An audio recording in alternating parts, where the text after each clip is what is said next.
الحمد لله رب العالمين والصلاة والسلام على سيد الأنبياء والمرسلين وعلى آله وصحبه أجمعين. أما بعد فأعوذ بالله من الشيطان الرجيم. بسم الله الرحمن الرحيم. وويل للمصلين الذين هم عن صلاتهم ساهون.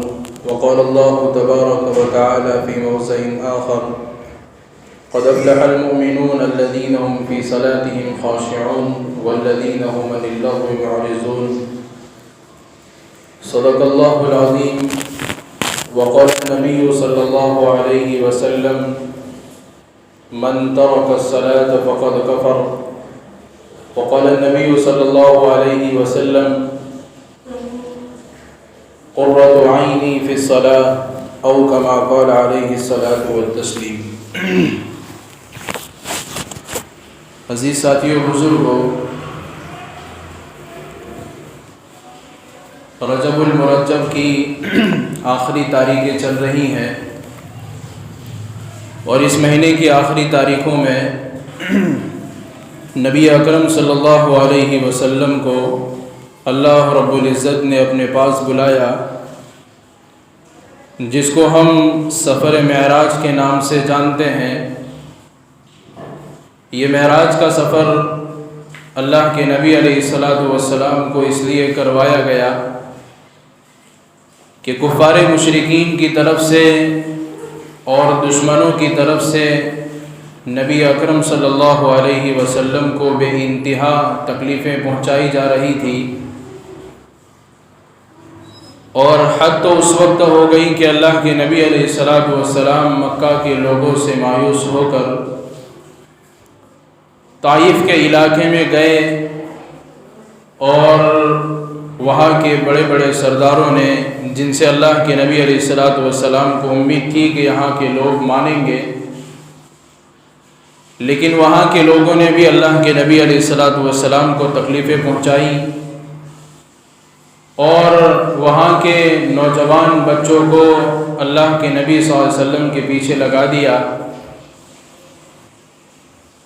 اور وہ بچے اللہ کے نبی صلی اللہ علیہ وسلم کو پتھر مارتے تھے۔ ان پتھروں کی وجہ سے اور مارنے کی وجہ سے اللہ کے نبی علیہ السلام کے جسم سے خون نکلا، اور اتنا خون نکلا کہ اللہ کے نبی علیہ السلام کی جوتیاں مبارک بھی خون سے لہو لہان ہو گئی۔ تھوڑی دیر کے لیے ہم سوچیں کہ جس کو نبیوں کا امام بنایا گیا ہو، جس کو آخری نبی بنا کر بھیجا گیا ہو،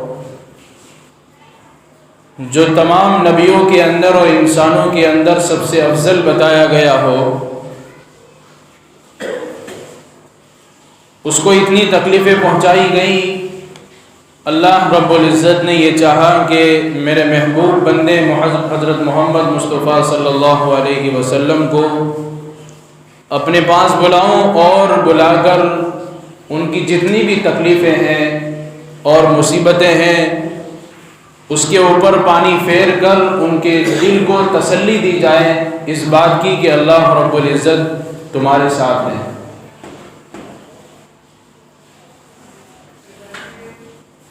اللہ رب العزت نے اللہ کے نبی علیہ السلام کو اپنے پاس بلایا، سفر معراج کروایا، اور یہ معراج کا سفر اس لیے تھا کہ نبی علیہ السلام کی تسلی کے لیے کہ آپ کو جتنی تکلیفیں پہنچی ہے اور جو مصیبتیں دین کے خاطر آپ کو برداشت کرنی پڑی ہے، تو اس کی تسلی کے لیے آپ کو یہ سفر کروایا گیا۔ اور قرآن کریم کے اندر اس سفر کا ذکر کیا 15ویں سپارے میں: سبحان الذی اسری بعبدہ لیلا من المسجد الحرام الی المسجد الاقصی الذی بارکنا حولہ لنریہ من آیاتنا، کہ آپ کو مسجد حرام سے مسجد اقصی اور مسجد اقصی سے سدرۃ المنتہا کا سفر کروایا گیا۔ اس سفر میں اللہ رب العزت نے اپنے نبی کو کئی سارے تحفے دیے، ایمان والوں کو بشارتیں دی، نہ ماننے والوں کو عذاب بھی سنائے، جنت جہنم کا آپ کو سیر بھی کروائی، اور بھی مختلف گناہوں کے اوپر کیا کیا سزائیں مرتب کی گئی ہیں وہ بھی آپ کو بتایا گیا، اور عجیب عجیب عذاب آپ کو دکھائے گئے مستقل گناہوں کے اوپر۔ اس سفر کے معراج میں خاص تحفہ جو آپ کو دیا گیا، جس کا آج ذکر کرنا ہے، وہ ہے نماز کا تحفہ۔ اس نماز کے تحفے کی اہمیت اس بات سے ہی لگائی جا سکتی ہے کہ اللہ رب العزت نے سارے احکامات جبرائیل کے ذریعے سے اللہ کے نبی علیہ الصلوۃ والسلام تک پہنچائے، لیکن نماز کو دینے کے لیے اللہ کے نبی علیہ الصلوۃ والسلام کو ایک لمبا سفر کروایا گیا، اور اس سفر میں بالمشافہہ فیس ٹو فیس آپ کو یہ تحفہ نماز کا دیا گیا۔ اور ایسا نہیں ہے کہ نماز صرف جو ہے اس امت کو ہی اللہ نے دی ہے، بلکہ نمازیں اور امتوں کو بھی ملی۔ ابراہیم علیہ الصلوۃ والسلام کی قوم کو یعنی بنی اسرائیل کو بھی نماز دی گئی، اسی طریقے سے حضرت یعقوب علیہ السلام، حضرت نوح علیہ السلام، حضرت ابراہیم علیہ نبینا علیہ الصلوۃ والسلام، ان ساری امتوں کو اللہ تبارک و تعالیٰ نے نماز سے نوازا ہے۔ بلکہ حضرت ابراہیم علیہ الصلوۃ والسلام نے جب کعبے کی تعمیر کی تو کعبے کی تعمیر جب ختم ہوئی اس وقت انہوں نے اللہ رب العزت سے دعا کی تھی کہ رب اجعلنی مقیم الصلاۃ ومن ذریتی، کہ اے میرے رب میری ذریت کے اندر سے کچھ ایسے لوگوں کو بنانا جو اس کے ارد گرد نماز کو قائم کریں۔ ربنا وتقبل دعا۔ حضرت ابراہیم علیہ نبینا علیہ الصلوۃ والسلام کی یہ دعا قبول ہوئی، اور ان کے بیٹے اسماعیل علیہ نبینا علیہ الصلوۃ والسلام لوگوں کو نماز کی ترغیب دیتے تھے اور نماز کی طرف لوگوں کو بلاتے تھے۔ اور اس امت کی خاصیت اللہ رب العزت نے اس میں رکھی ہے کہ عشاء کی نماز اس امت کو اللہ رب العزت نے عطا فرمائی۔ پہلی امتوں کے اندر عشاء کی نماز نہیں تھی، اسی امت کو اللہ رب العزت نے عشاء کی نماز دی ہے۔ اسی طریقے سے پہلے جو نماز فرض تھی وہ 2 رکعت کر کے فرض تھی، لیکن معراج کے وقت میں مکمل 4 رکعتیں جو ہے فرض کی گئی۔ اور نماز کی اہمیت کا اندازہ عزیز ساتھیو بزرگوں اس سے بھی لگایا جا سکتا ہے کہ پورے قرآن کریم کے اندر الحمد سے لے کر والناس تک 700 جگہ پر مختلف مواقع پر نمازوں کا ذکر ہے۔ اتنا ذکر کسی اور چیز کا نہیں ہے جتنا ذکر نماز کا ہے۔ آپ اندازہ لگائیے، آپ تھوڑی دیر کے لیے سوچئے کہ نماز کتنی اہمیت کی چیز ہے، اور آج ہم نماز کو چھوڑ کر اپنی زندگی گزارنے میں یوں سمجھتے ہیں کہ میں کامیاب زندگی گزارتا ہوں، حالانکہ اللہ کے نبی علیہ الصلوۃ والسلام نے نماز کو اسلام اور دین کا قلعہ بتایا ہے، اور یوں فرمایا کہ جس نے نماز کو ختم کر دیا اس نے دین کو ہی ختم کر دیا۔ گویا جو نماز نہ پڑھے اس کا اسلام اور ایمان شک میں ہے کہ وہ آدمی مسلمان ہے یا نہیں، وہ آدمی مومن بھی ہے یا نہیں، جو نماز کو ہی ادا نہیں کر رہا ہے۔ اللہ رب العزت نے جہاں پر قرآن میں زکوٰۃ کا ذکر کیا، ساتھ میں نماز کا بھی ذکر کیا، اور پہلے جو نماز فرض تھی وہ سورج ڈوبنے سے پہلے 2 رکعت تھی، اور سورج غروب ہونے سے پہلے 2 نمازیں تھی۔ رکعتین فی الغداۃ و رکعتین فی العشاء، کہ شام کے وقت سورج ڈوبنے سے پہلے 2 رکعت اور صبح میں سورج نکلنے سے پہلے 2 رکعت، یہ 4 رکعتیں تھیں۔ پھر اللہ رب العزت نے معراج کے سفر پر پیارے آقا صلی اللہ علیہ وسلم کو نماز کا تحفہ دیا، اور نماز جو ہے متعین طور پر اوقات بھی نہیں بتائے تھے معراج کے وقت میں، صرف کہا تھا کہ 5 نمازیں پڑھنی ہیں۔